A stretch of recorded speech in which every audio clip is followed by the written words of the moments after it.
Melinda Gates just went after her ex-husband Bill Gates in a shocking new interview, and you seriously need to hear what she said.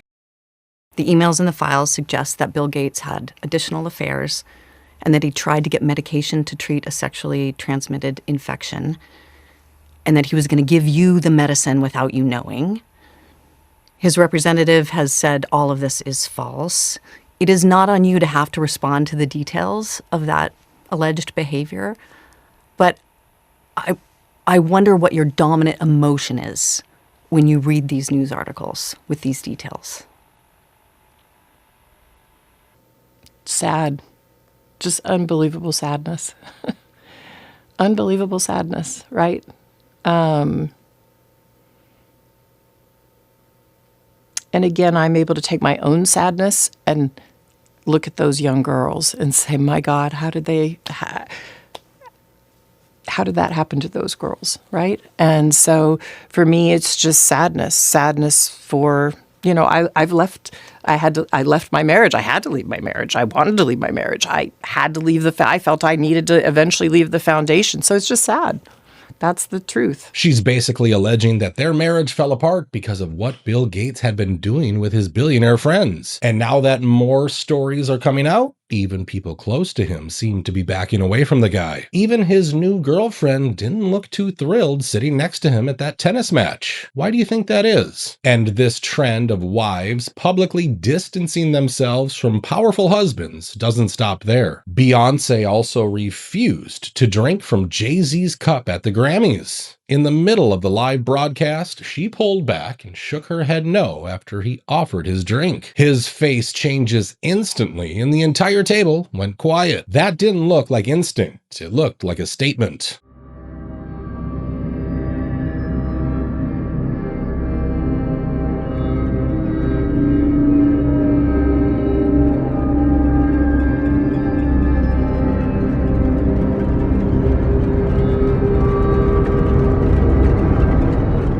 And she's not alone. A few other celebrities don't exactly look excited to be around Jay-Z lately either.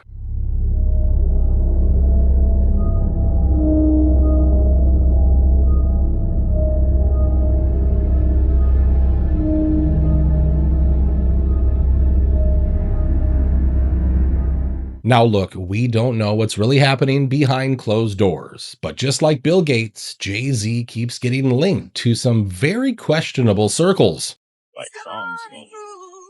What's that? That's Mall King? Niggas feeling marvelous. You heard, though? You gotta get the shoes though. Y'all know what it is. Now, going back to the Grammys, the event once again showed us just how far people will go chasing youth and impossible beauty standards. Photos from the day after Grammy weekend started a debate. People are saying Kelly Osbourne's hands look bigger than her waist, sparking fears she's lost too much weight. Of course, Kelly denies using Ozempic and says her weight loss came from surgery. But her mom, Sharon Osbourne, admitted to using the drug and says the side effects are permanent. And the two of them have the same frail look and the same facial changes. Coincidence, or are people finally noticing a pattern? So we are finished.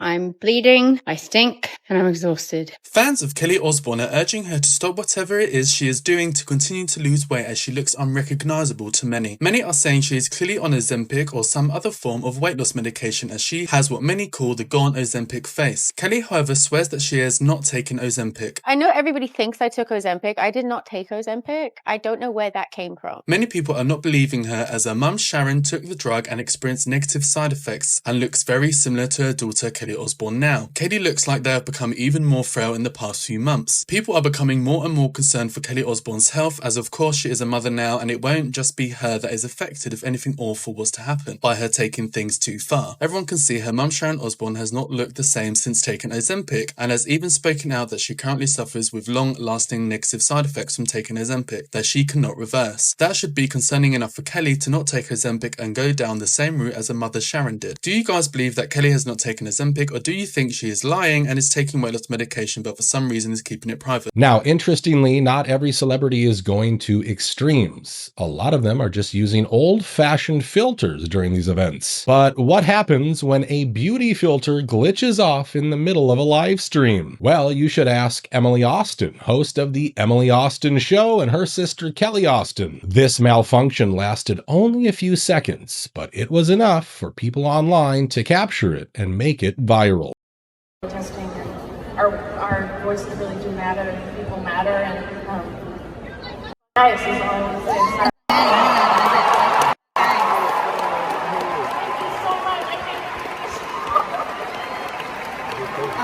I'm so edgy. It's like, oh my god.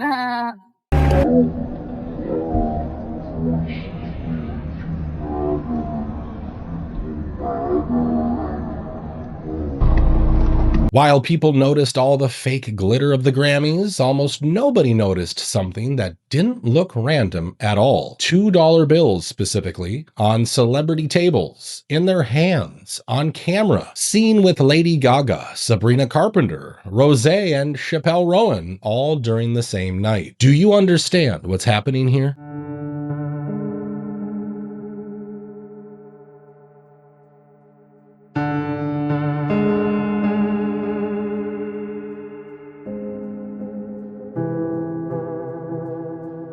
We also have to talk about what's happening in Florida.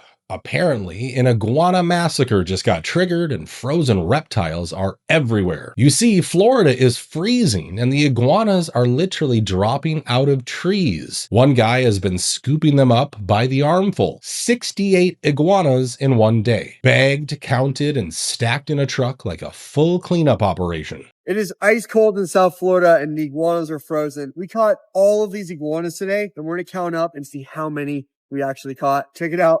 This dude's absolutely alive. He's not dead one bit. So like he's moving in slow motion. Let's bag them up and see how many we got. And by the way, we're putting them in the bags gently. We're going to treat these animals with respect because they're living, breathing creatures. And we have tons of bags. Number 14 is moving a little bit. 20 and 21. 27, bag 1. 36. 39. Number 40 in the bag. Numero 50. 64, 65, 66, 67, and 68. 68 iguanas and a handful of Cuban nine-year-olds. Now, here's the part everyone forgot. 4 years ago, officials in Miami Beach talked about putting a cash bounty on their heads. The city already spent $50,000 in 2021 on iguana removal, then planned to raise it to $200,000. There's no active bounty right now, but this cold snap is doing what the government couldn't. And if you're wondering what happens to these frozen iguanas, well, here's a video to give you some idea. It is currently so cold here in South Florida that iguanas like this one are falling out of the trees. So today, we're making iguana tacos. Green iguanas are an invasive species here in South Florida that compete with our native wildlife for resources. But because they're not from here, they aren't adapted to the cold. So when we get these cold fronts, they become too cold and they fall straight out of the trees. Whenever we have these cold fronts and they start falling down, a lot of people will go out and collect them to help control the number in the population. But they do have the nickname chicken of the trees because they're absolutely delicious. So rather than let this one go to waste, we're gonna make tacos.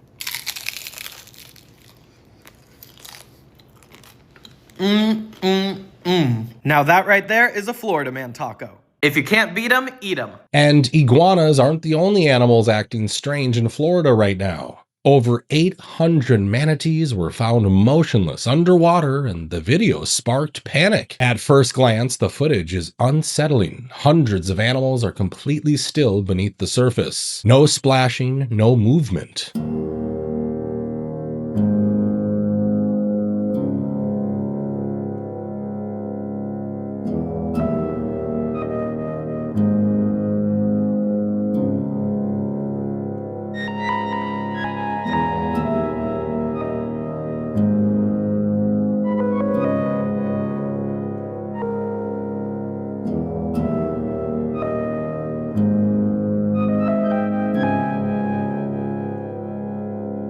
The good news is they're not dead. They're just conserving energy and resting together to survive this strange cold weather. Now, while this animal behavior might be normal, what's happening at Walgreens isn't. Apparently, they just decided to put body cameras on their cashiers.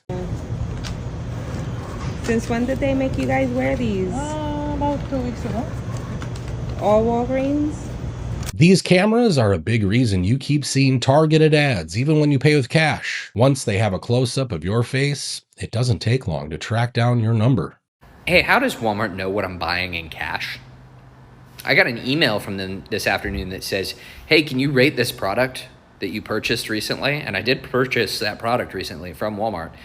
I bought it in cash, right? I walked to the electronics section and bought a USB charging cable with cash and then walked out.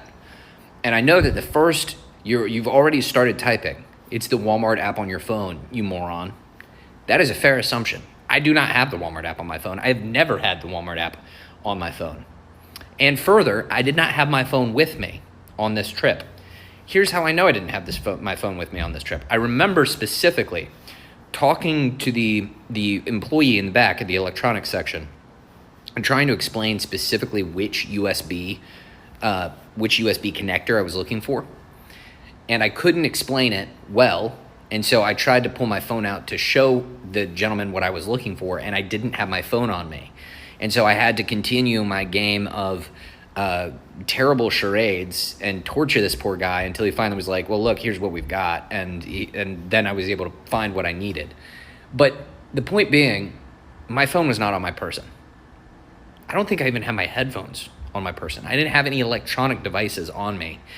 So how does Walmart know what I purchased in cash? Believe it or not, even newborns are apparently flagged, profiled, and marketed by the government, all before the Social Security card even arrives. This is how I know the government doesn't actually care about your health. Before we even got our daughter's Social Security card, we were getting advertisements from Johnson & Johnson about their latest formula product. For context, we did a home birth, so the only way that Johnson & Johnson would have gotten this information is from the government itself. So instead of the government trying to help you with your birthing process, with your latch, help you actually raise a healthy child, the government's allowing a corporation to send you advertisements with the formula that has a whole bunch of crap in there. That's how I know the government doesn't actually care about your health. Surprise, surprise. No breastfeeding support, no postpartum care, just ads arriving faster than official paperwork. If a baby can be identified, categorized, and monetized without ever entering a hospital, then birth isn't a private moment anymore. It's a data trigger. Speaking of which, Bill Gates' Microsoft can allegedly erase all the data on your computer, and most people don't realize it until it's too late. I think they should have to go to jail for this. I'm only barely joking here. If you're unaware, for the last few years, Windows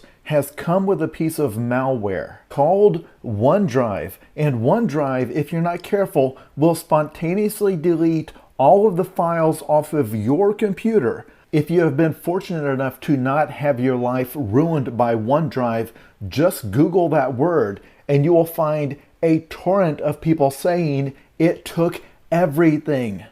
All of my photos and videos of my family, all of my work files, everything is gone. Here's how it happens. At some point, your Windows computer will update to start using OneDrive.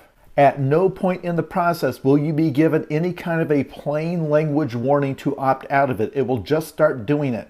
Then at some point, you will notice that it is quietly uploading everything on your computer to Microsoft servers. Some of you will only notice this because you're on a slow or metered internet connection and it's trying to upload 40 gigabytes of video and work files and private records. Or you may have only found out when OneDrive gave you a warning that it was running out of space. So you will look up, how do I make it stop doing that? And you will find the option to turn off OneDrive backup. Then you will get onto your computer the next day to find everything is gone. Everything on your computer was deleted by Microsoft. And on your desktop, completely clean of icons, will be one cheeky little icon that says, where are my files? Many people who saw this assumed they had been hit by a ransomware attack or a virus where some hacker has stolen all of their data and is now holding it hostage. If a company can silently take control of your files and remove them with one wrong click, how is this not malware? And why not warn people about it before deleting their stuff? You see, it's part of their plan to control our lives with these unavoidable features and updates. Just listen to this woman filming herself mid-meltdown after updating her iPhone. She keeps asking why everything suddenly looks rounded and how you undo it. Whoever designed that iOS 26, go ahead and come to the front. How do I get this off my phone? I hate it. It's childish as and it looks pathetic. Why is everything glossy? Why is it bubble? I don't understand. And how do I get this off? I don't like it. It's really pissing me off. Why? Why did they do that? How do I undo this update? Now, moving on, we have to talk about a woman who bought a hoarder house. While cleaning out the home, she opened a hidden closet filled with cereal boxes from 1996. Wheaties, Cheerios, Rice Krispies, Frosted Flakes, Kellogg's Corn Flakes, all sealed, all untouched. The cereal looks perfectly intact. 30 years later, still crunchy, no mold, no decay. I just opened up the other side of the Doom closet. Cereal from 1996, expiration date. Still crunchy.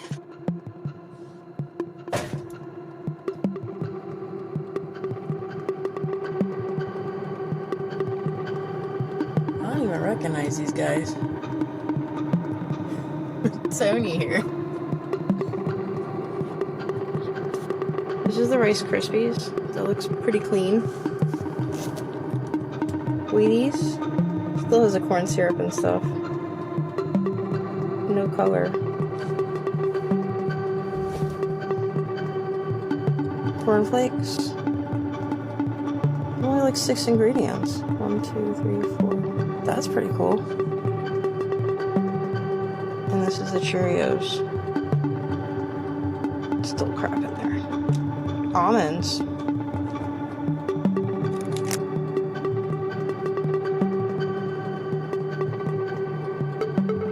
And these cereals aren't the only food in your pantry that can survive forever. Someone actually compared Australian bread with the one we get in the US, and the results were shocking to say the least.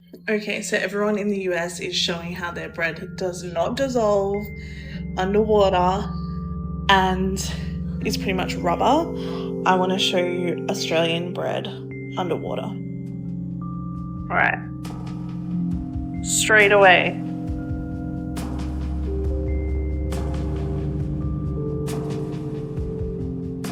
This is Sara Lee honey wheat, and it's basically a sponge.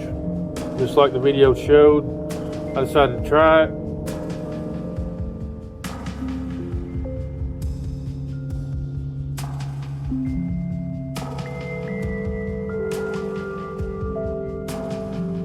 What are they putting in this bread? So this is an end piece, right? Or whatever you call it. So I got a regular piece sitting here, so I'm gonna try it.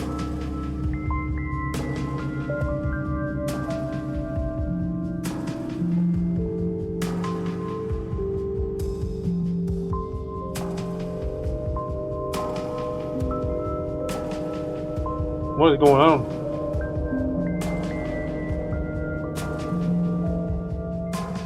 Our next story is about a single mother who got an electric bill for $526. You effing kidding me? I just opened up my electric bill that's due at the end of this month. $526.86. This is insane.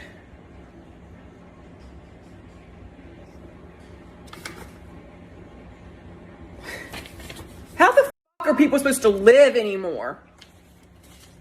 In her post, she says no one's even home. Nothing's running. She's frugal. She has always been. Still $526.86 due by the end of the month. And that's why she's asking a fair question. How the hell are people supposed to live anymore? Now, we're going to end this video by sharing a story about a 7th grader who built a presidential family tree and uncovered something no historian fully connected. By tracing male and female bloodlines, she discovered that every US president but one links back to the same royal lineage tied to the Magna Carta. So this is mind-blowing. A 7th grader spent her summer building a presidential family tree, and she discovered that every single United States president, with the exception of one, were all related. And all of them, every single one of them, are descendants of one single person, the former King of England, John Lackland, who signed the Magna Carta in 1215. Nobody had put this together before because most genealogists only focused on the male side of the family. But she went ahead and put together the male and female lineage of every single president and discovered that every one of them are related, except for Martin Van Buren. This is something that definitely makes you look at the big picture a little bit differently. Check this out. George Washington, Thomas Jefferson, William Howard Taft, and President Barack Obama.